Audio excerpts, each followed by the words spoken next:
Готовлю сочные куриные шницели с хрустящей корочкой. Беру филе куриной грудки и нарезаю потоньше вдоль, пластами. Конечно, лучше нарезать подмороженное филе, но мое филе разморозилось без меня.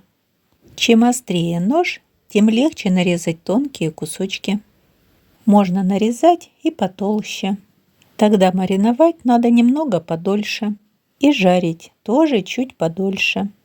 На 2 половинки куриной грудки беру всего лишь одно яйцо, добавляю 1 чайную ложку соли и любые любимые специи.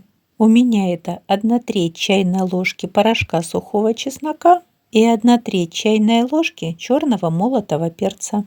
Маринад хорошо перемешиваю и в эту смесь выкладываю все нарезанные кусочки мяса.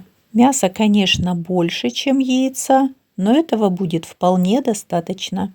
И хорошо перемешиваю мясо с маринадом. Даю промариноваться минимум полчаса при комнатной температуре. А можно оставить в холодильнике под крышкой на сутки.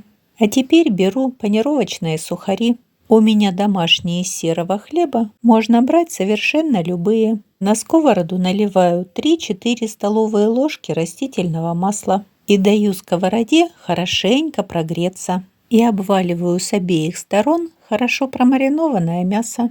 Специи не стекли, а остались на мясе. Их видно на кусочках. А вы на канале готовим с вами вместе. А теперь мясо в сухарях отправляю на хорошо разогретую сковородку. То же самое проделываю со всеми кусочками мяса. И жарю на среднем огне, чтобы мясо жарилось, а не горело. Если кусочки тонкие, как у меня, то вполне достаточно по 5 минут с каждой стороны. Получается золотистая, хрустящая корочка, а мясо остается сочным. И снимаю со сковороды. Вот такое румяное мяско.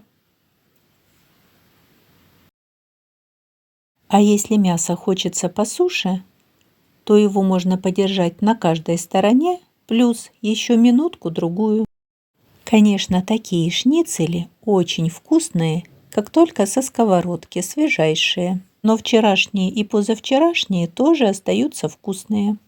Попробуйте приготовить, это очень вкусно. А если понравилось, ставьте лайки, подписывайтесь, делитесь с друзьями.